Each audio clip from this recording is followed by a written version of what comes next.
Olá pessoal, sejam bem-vindos às notícias da semana. E uma notícia que parece relativamente simples pode trazer vários conteúdos interessantes. Nós passamos aqui quase que todas as quartas-feiras, terças-feiras, nas notícias da semana, falando da importância da norma para regular uma conduta e para poder trazer segurança àquele que aplica. E o caso interessante que nós estamos a nos referir é exatamente aquele que passou no Fantástico no dia 6 de fevereiro. Ou seja, produtora que foi levada para a delegacia algemada por fazer topless fala sobre a conduta da PM. Mandando a gente calar a boca. Beatriz e a amiga foram algemadas pelos pés e elas tomavam sol sem a parte de cima do biquíni em uma praia de Vila Velha, no Espírito Santo. E aí a chamada diz o seguinte: praia de Itapuã, Vila Velha, Espírito Santo, sábado 29 de janeiro. A polícia militar aborda duas mulheres que faziam topless. Eu tinha acabado de colocar a blusa porque começou a esfriar. A gente estava indo embora, conta a produtora Ana Beatriz Coelho. Com a chegada dos policiais, alguns banhistas se aproximaram do grupo.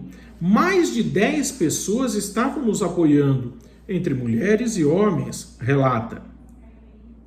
E aí, não contente com isso, em nota, a Polícia Militar informou que foi acionada porque não é permitido fazer topless naquele local.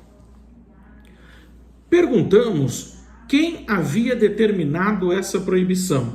E a polícia enviou uma segunda nota dizendo que as duas mulheres estariam infringindo o artigo 233 do Código Penal. É fato, quem impôs a proibição foi o Código Penal em 1940. E aí talvez você pudesse estar se perguntando, mas 1940 para 2022, há que se guardar um grande espaço, um grande lapso. Pois é, por isso que quem ingressa no curso de Direito aprende que a norma ela é sempre dinâmica, ela deve estar sendo atualizada para aquele momento histórico.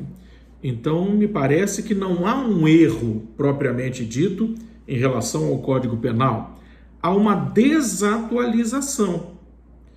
E isso traz algumas consequências interessantes, porque quando a gente fala em ato obsceno, se nós trouxermos aqui ao doutrinador Guilherme de Souza Nucci, olha que interessante a leitura. Ato obsceno.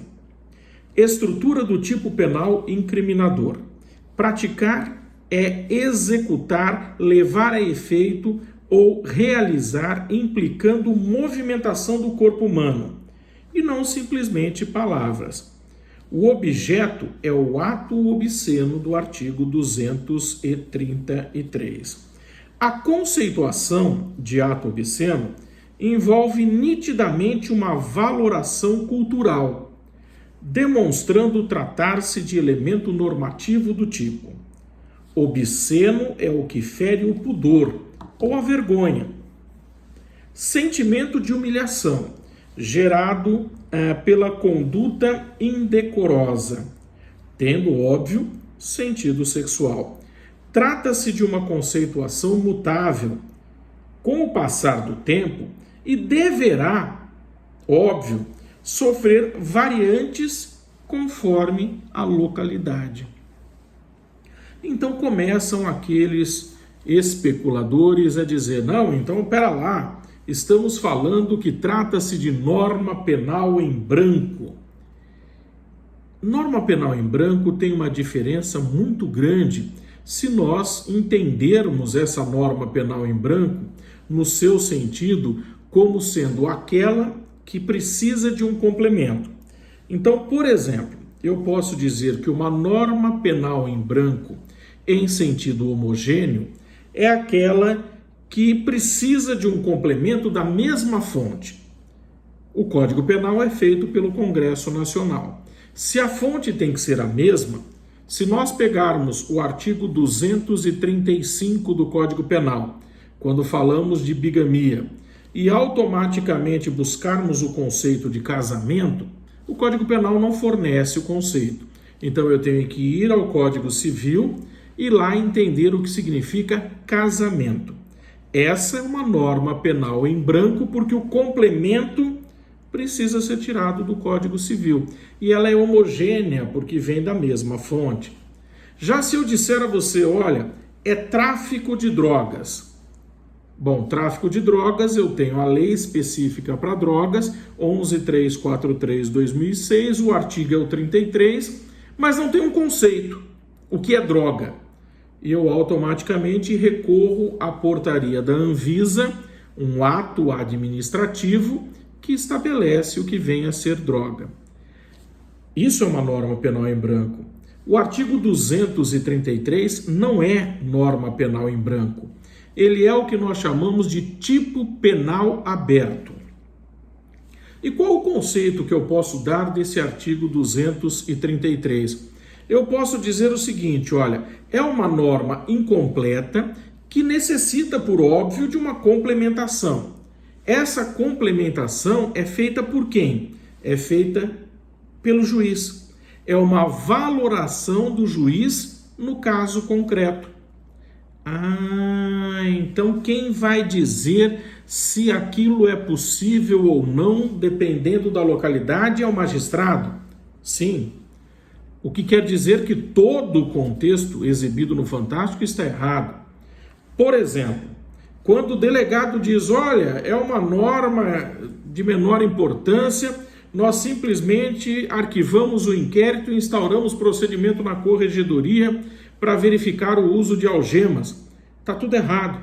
Delegado não arquiva absolutamente nada. Delegado relata. Relata, manda para o juiz, juiz abre vistas ao Ministério Público se manifesta, talvez até denunciando, e o juiz, ao receber essa denúncia, ele pode simplesmente rejeitar, dizendo que não há objeto material, não há o crime, porque ele, juiz, faz a valoração do tipo penal aberto. Ok? Então o delegado não podia simplesmente dizer, olha, mandei arquivar. Não, desculpe, senhor delegado, mas o senhor não manda arquivar, não. Agora, com toda certeza, na medida em que ele diz, pedi a instauração por procedimento na questão do uso indiscriminado, indevido de algemas. Perfeito, abuso de autoridade com toda certeza. O grande problema é que esse uso de algemas esbarra no conceito. Olha só, é permitido o emprego de algemas apenas em casos de resistência e de fundado receio de fuga ou perigo à integridade física própria ou alheia, causado pelo preso ou por terceiros e justificada sua excepcionalidade por escrito. O próprio policial determinou ali que a algema foi colocada porque eles estavam em 2 policiais, a delegacia estava lotada e ele então tinha receio de que essas pessoas pudessem se evadir. Está correto? Óbvio que não. Existe abuso de autoridade? Claro que sim. E isso pode ser questionado em juízo, na própria corregedoria e através de um procedimento de indenização. Agora, não há que se falar, por exemplo, que eu posso, no meu momento histórico, revogar a norma. A norma só pode ser revogada por outra norma, ou quando eu tiver uma norma que trata daquele caso de maneira análoga, e, portanto, ela não tem mais serventia. Colocar em desuso a norma não significa objetivamente que ela deixou de existir. O famoso beijo lascivo, beijo de língua, também é amparado no artigo 233. O que podemos fazer? Bater as portas do Congresso Nacional e pedir que seja feita uma releitura do artigo 233, para dizer, neste momento histórico, o que significa ato obsceno. Essas foram as notícias da semana, espero que tenham gostado. Fiquem com o meu mais forte abraço e até o nosso próximo encontro, se Deus quiser.